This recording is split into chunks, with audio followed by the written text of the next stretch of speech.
Bismillahirrahmanirrahim. Assalamualaikum warahmatullahi wabarakatuh.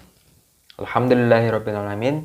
Alhamdulillahilladzi arsala rasulahu bil huda wa dinil haqq lidhirahu 'alad dini kullihi wa kafa billahi syahida. Asyhadu an la ilaha illallah wahdahu la syarikalah wa asyhadu anna Muhammadan 'abduhu wa rasuluh la nabiyya wa la rasula ba'da amma ba'du. Sebelum kita mulai pembelajaran pada kesempatan kali ini, marilah kita berdoa terlebih dahulu. Berdoa dimulai. Raditu billahi robba wa bil islami dina wa bi Muhammadin nabiyya wa rasulah. Rabbi zidni ilma warzuqni fahma.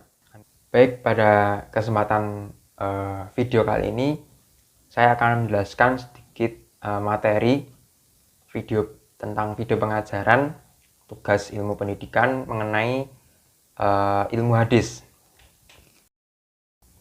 Nah, di sini nanti kita akan belajar tentang pengertian ilmu hadis, kemudian macam-macam ilmu hadis, kemudian pengarang ilmu hadis, dan yang terakhir pengertian hadis, sunnah, khobar, dan atsar. Kalau di ilmu hadis, pelajaran ilmu hadis ini ilmu yang mempelajari tentang segala macam informasi pendidikan mengenai hadis. Jadi di ilmu hadis itu nanti dipelajari tentang sanad, ya, sanadnya, silsilahnya itu gimana, apakah bersambung sampai Nabi atau tidak. Kemudian ada matan, isi hadisnya itu dhaif atau sahih. Kemudian rawi, kualitasnya itu gimana, apakah adil atau ada kecatatan. Nah, itu nanti semuanya dijelaskan, dipelajari di pelajaran ilmu hadis. Kemudian macam-macam ilmu hadis. Nah, macam-macam ilmu hadis ini dibagi menjadi dua, yaitu ilmu hadis riwayah dan ilmu hadis diroyah. Menurut Muhammad Ajat Al-Khatib, ilmu riwayah itu dijelaskan sebagai berikut. Al-ilmu alladzi yaqumu ala naqli ma udifa ila nabi sallallahu alaihi wasallam min qaulin aw fi'lin aw taqririn aw sifatin khalqiyatin aw khuluqiyatin naqlan daqiqan muharrar. Artinya, ilmu pengetahuan yang mempelajari tentang hadis-hadis yang disandarkan kepada Nabi SAW, baik berupa perkataan, perbuatan, ketetapan, sifat, perilaku dengan pengkajian yang detail, terperinci. Dapat disimpulkan dari pengertian tersebut bahwa objek dari ilmu hadis riwayah adalah mengkaji tentang segala yang disandarkan kepada Nabi SAW, baik berupa perkataan Nabi, perbuatan, perilaku, ketetapan, maupun sifat fisik, ya, dari Nabi SAW. Kemudian pengkajian dilakukan secara detail dan terperinci. Pengkajian dan pengutipan dilakukan secara bebas dan cermat. Yang terakhir, mengkaji segala hal yang disandarkan kepada sahabat dan tabi'in. Adapun manfaat mempelajari ilmu riwayah yaitu untuk menghindari adanya penukilan yang salah dari sumbernya. Yang pertama yaitu Nabi Muhammad SAW. Kemudian yang kedua, ilmu diroyah. Menurut Imam As-Sayuti, ilmu hadis diroyah dikenal dengan nama ulum al-hadis, usul hadis, usul ar-riwayah, qawaid al-tahdis, dan mustalah al-hadis. Secara istilah yaitu ilmu yang membahas tentang bagaimana mengetahui kualitas sanad dan matan dengan segala perangkat yang terdapat di dalamnya, seperti kualitas periwayat, hakikat periwayatan, syarat-syaratnya, macam-macam periwayatan, dan sebagainya. Jadi di ilmu diroyah ini lebih ditekankan bagaimana mengetahui kualitas dari sanadnya. Sanad itu silsilah, ya, silsilah. Misal kalau di keluarga ada kakek, ada ayah, ada anak, kemudian anak nanti nikah, ada cucu, dan yang seterusnya. Itu ada silsilah namanya. Kalau di hadis itu namanya sanad. Jadi kalau di hadis itu yang pertama ya Nabi Muhammad, dari Nabi Muhammad, kemudian sahabat, tabi'in, tabi'at, dan seterusnya. Nah, itu nanti diteliti, dibahas apakah kualitas sanadnya itu nyambung, tersambung sampai Nabi atau enggak. Nah, kemudian dan matan dengan segala periwayatan yang terdapat di dalamnya. Matan itu isi. Nah, isi hadisnya itu gimana? Apakah termasuk dhaif atau sahih? Seperti itu. Dari definisi tersebut, maka dapat disimpulkan bahwa objek dari ilmu hadis diroyah adalah mengkaji periwayatan yaitu penukilan hadis dan penyandarannya kepada sumber hadis. Syarat-syarat periwayatan ialah penerimaan perawi terhadap hadis yang akan diriwayatkan dengan bermacam-macam cara penerimaannya.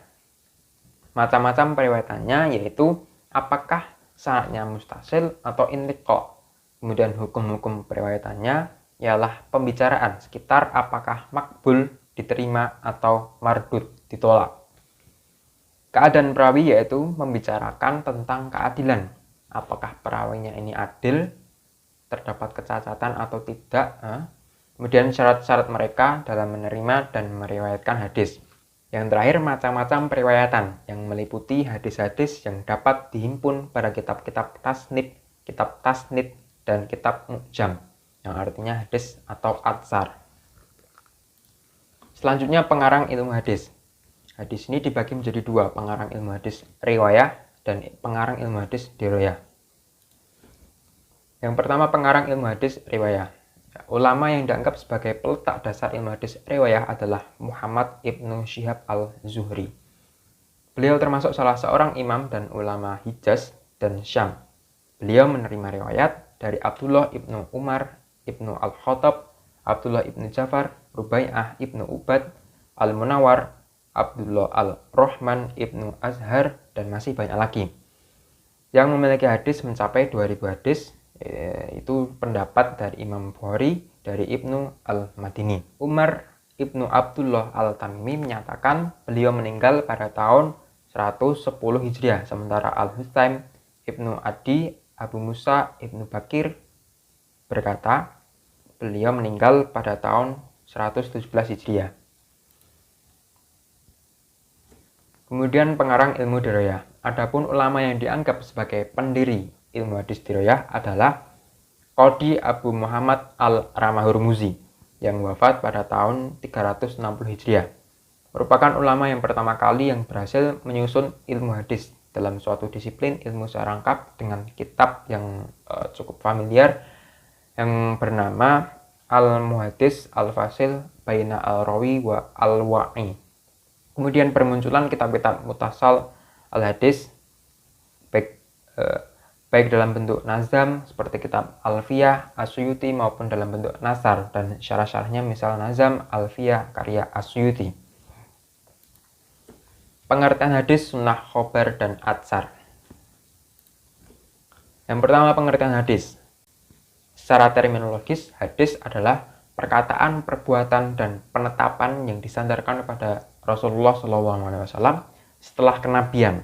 Adapun sebelum kenabian tidak dianggap sebagai hadis. Pengertian sunnah. Pengertian sunnah menurut istilah seperti yang diungkapkan oleh Muhammad Ajat al-Khatib, yaitu segala yang dinukilkan dari Nabi SAW, baik berupa perkataan, perbuatan, takrir, pengajaran, sifat, kelakuan, perjalanan hidup, baik sebelum Nabi SAW diangkat menjadi Rasul atau sesudahnya. As-sunnah menurut para fuqaha adalah suatu perintah yang berasal dari Nabi SAW, namun tidak bersifat wajib. Jadi kesimpulannya, hadis konotasinya adalah segala peristiwa yang dinisbatkan pada Nabi SAW, walaupun hanya diucapkan atau dikerjakan sekali saja oleh beliau. Sedangkan sunnah merupakan sesuatu yang diucapkan atau dilaksanakan secara terus-menerus dan dinukilkan dari masa ke masa dengan jalan mutawatir, atau diturunkan dari satu orang ke orang lain. Pengertian khobar. Khobar menurut bahasa berarti berita, atau jadid baru, atau qorib dekat. Nah, secara istilah, khobar adalah segala sesuatu yang disandarkan atau berasal dari Nabi SAW atau dari yang selain Nabi. Karena itu, sebagian ulama berpendapat bahwa khobar itu menyangkut segala sesuatu yang datang dari selain Nabi, sedangkan hadis segala sesuatu yang berasal dari Nabi SAW. Yang terakhir, pengertian atsar. Pengertian atsar secara bahasa, dari segi bahasa artinya bekas sesuatu atau sisa dari sesuatu, dan berarti pula nukilan atau yang dinukilkan. Sedangkan menurut istilah, atsar adalah segala sesuatu yang diriwayatkan dari sahabat atau tabi'in. Kebanyakan para ulama mengatakan bahwa atsar itu sama dengan khobar, yaitu segala sesuatu yang disandarkan pada Nabi, sahabat, atau tabi'in. Baik, marilah kita akhiri pembelajaran pada kesempatan ini dengan doa kafaratul majlis bersama-sama. Subhanakallahumma wa bihamdika asyhadu an la ilaha illa anta astaghfiruka wa atubu ilaik. Mungkin itu saja yang dapat saya sampaikan, kurang dan lebihnya saya mohon maaf. Terima kasih. Assalamualaikum warahmatullahi wabarakatuh.